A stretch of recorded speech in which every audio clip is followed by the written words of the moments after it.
c'est Seb. Alors aujourd'hui on est à Siem Reap, il fait un joli temps et bien je vais te parler un petit peu d'immobilier, plus spécifiquement de l'immobilier à Siem Reap, puisque c'est une ville qui est très différente en fait de Phnom Penh sur plusieurs aspects, mais le premier c'est qu'il y a eu traditionnellement beaucoup plus d'occidentaux qui étaient installés ici, et puis il y a un groupe assez historique qui a été conservé, c'est-à-dire qu'il y a beaucoup de bâtiments un petit peu coloniaux, d'architecture coloniale, et puis c'est un style qui se prolonge aujourd'hui, c'est-à-dire qu'ils construisent toujours des bâtiments qui sont des clones, des copies de bâtiments coloniaux. On va dire assez vite que c'est des bâtiments anciens, mais en fait non, c'est des bâtiments qui sont récents. Bref, c'est une architecture particulière, et puis surtout parce qu'il y a beaucoup d'occidentaux installés ici, et bien il y a des logements qui sont plus aux normes européennes, aux normes western qu'on connaît un petit peu en Europe et dans les pays développés, et donc du coup il y a un marché immobilier qui est différent de celui de Phnom Penh. Ça veut dire qu'en fait tu vas trouver beaucoup plus, pas forcément des condos un petit peu comme à Bangkok, mais tu vas trouver des petits immeubles de 2, 3, 4 étages avec vraiment des standards d'habitation qui sont ceux qu'on connaît en Europe, et à des prix qui sont relativement abordables, puisque un loyer ici ça coûte, je suis allé visiter quelques apparts ce matin pour voir un petit peu, ça coûte dans les $300 pour une trentaine, quarantaine de mètres carrés. Alors évidemment après ça peut aller plus haut, ça peut aller beaucoup plus haut suivant les prestations. Il y a des villas également sur le marché, il y a des villas avec piscine, bref, c'est un marché qui est beaucoup plus étoffé que celui de Phnom Penh, et donc il y a quand même pas mal de choses intéressantes au niveau des prix malgré tout, et puis surtout encore une fois pour un confort qui n'est pas forcément le standard de ce qu'on trouve à Phnom Penh. Hormis ça, on a beaucoup de bâtiments un petit peu comme celui que tu vois derrière, qui est un restaurant, et ça, il y a vraiment une architecture qui est très sympa ici à Siem Reap, puisque encore une fois on est à quelques kilomètres des temples d'Angkor, donc le patrimoine historique le plus connu du Cambodge, et donc c'est vraiment la porte d'entrée en fait du pays, et c'est là où il y a le plus de touristes qui viennent chaque année. Alors l'immobilier, qu'est-ce que ça coûte, qu'est-ce que ça vaut et combien ça coûte de prendre un appartement ici? Alors ça fonctionne un petit peu pour la location comme ce qu'on connaît en Europe, c'est-à-dire que tu vas évidemment avoir des contrats qui sont des contrats d'au moins 6 mois, 1 an, avec un dépôt de garantie. Évidemment, on ne demande pas beaucoup plus de choses que ça, tu vas payer en cash tous les mois, et puis voilà, il n'y a pas de protection du locataire, et donc si tu ne payes pas, tu es mis à la porte immédiatement. On ne va pas te demander de payer 1 an d'avance non plus, mais ça marche d'une manière assez similaire en fait à ce qu'on connaît en Europe, sauf que tu n'as pas un long dossier à déposer. Ici, un appart, tu peux le visiter le matin et avoir les clés directement dans l'après-midi, donc c'est juste une question de liquidité finalement pour pouvoir remplir les conditions d'entrée dedans. Et comme je te le disais, pour retrouver un appart, alors tu peux trouver des chambres, ce qu'on appelle ici des rooms, c'est-à-dire tu vas avoir une chambre avec juste une salle de bain sommaire, pas forcément de quoi cuisiner, et ça vaut dans les $100, $150. T'as pas forcément la clim, mais tu en as quand même à ce prix-là si avec la clim, et c'est un peu indispensable ici. Ça fait luxueux quand on en parle en Europe, mais je t'assure que la clim ici c'est vraiment quelque chose qui est pratiquement indispensable, parce que c'est assez compliqué de dormir quand on est sur la saison sèche avec des températures qui sont super élevées. Côté budget, pour un petit studio, pour un appart d'une pièce, avec une chambre séparée, tu vas avoir, je sais pas, un ticket d'entrée sur quelque chose qui est propre, qui est neuf, qui est sécurisé aussi, et puis dans lequel tu vas pouvoir cuisiner. Tu auras une vraie cuisine, un frigo, une machine à laver. Bref, tout le confort en fait qu'on connaît encore une fois, avec Internet qui est compris, et puis il ne restera plus qu'à ta charge d'électricité et l'eau.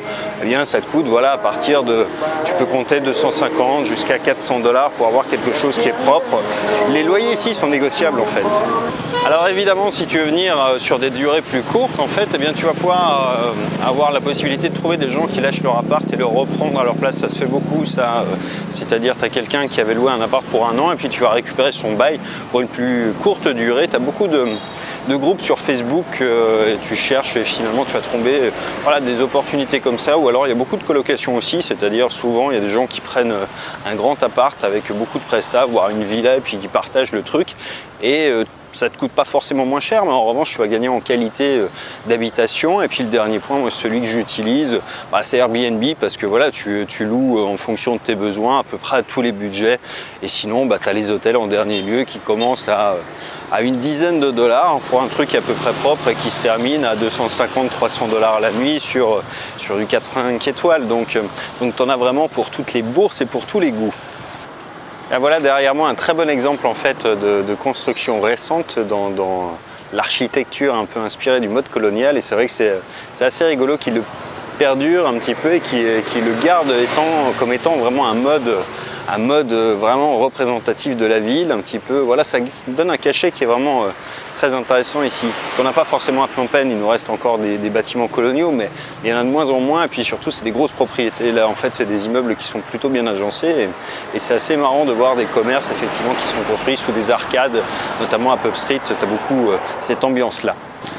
Alors concernant l'achat d'immobilier maintenant, eh bien, il faut savoir que la loi elle a récemment évolué, mais que pour synthétiser, c'est maintenant devenu très compliqué si tu n'es pas cambodgien, si tu n'es pas marié à une cambodgienne ou si tu n'as pas une société avec un associé cambodgien d'être propriétaire. Il existe en fait un format qui est un petit peu l'équivalent de ce qu'on connaît comme en Thaïlande, c'est-à-dire avec les art titles, c'est-à-dire des titres de propriété qui sont attachés à un appartement en format de condo dans lesquels les étrangers doivent être minoritaires.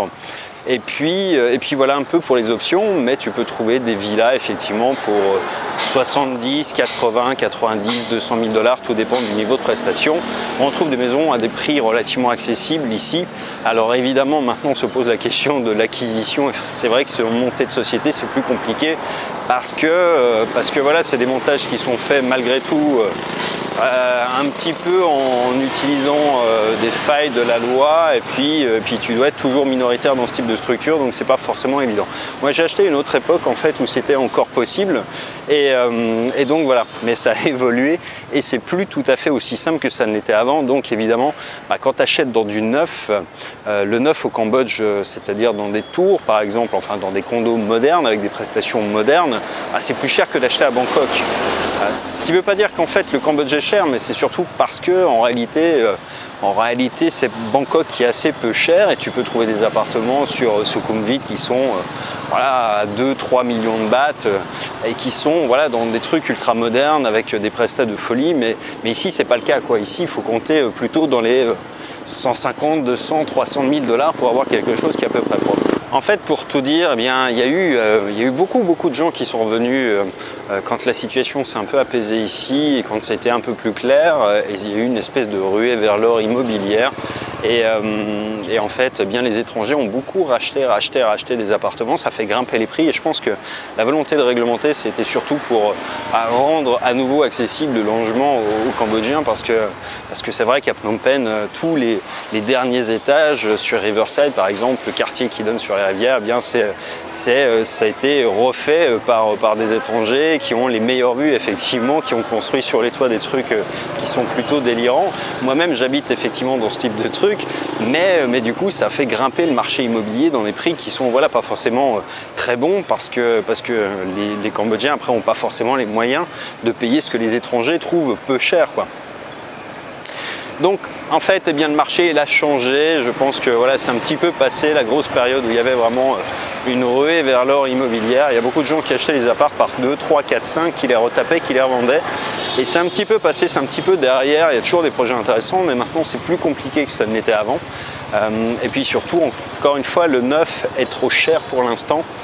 Ça va baisser à mon sens parce que l'offre est pléthorique et donc on va se retrouver un petit peu comme partout avec très vite une offre qui va dépasser largement la demande, c'est-à-dire que tout le monde en ce moment construit des gros ensembles immobiliers avec plusieurs centaines voire plusieurs milliers de logements, sauf que quand tout va arriver sur le marché au même moment, eh bien, il y a assez peu de chances que ça trouve des locataires, surtout au prix où il les demande, parce que quand tu achètes 300 000 dollars un appart, eh bien, il faut que tu rentres 1500, 2000 dollars de loyer. Il n'y a pas autant de personnes que ça à Phnom Penh qui sont prêts à payer aussi cher que ça. Donc le marché il va changer vite dans les années qui viennent, il va devenir plus intéressant, mais il va être surtout plus fermé, plus réglementé, et puis Puis surtout, faut pas oublier un point, c'est que au Cambodge, en fait, tu n'auras pas accès au crédit, quoi. Ici, tout se paye cash, en liquide, et de préférence. Et le crédit, eh ben, ça existe assez peu. On est sur des chiffres qui sont un peu délirants ici. C'est genre 12-13% de l'an de taux d'intérêt, et tu peux emprunter au maximum peut-être 30-40% du prix du bien. Donc c'est pas du tout ce qu'on connaît en matière de financement, et c'est pas du tout un business que tu peux exercer de la même manière ici. Bref, voilà pour la partie immobilière, et puis eh bien je te dis à très bientôt dans une prochaine vidéo. Ciao.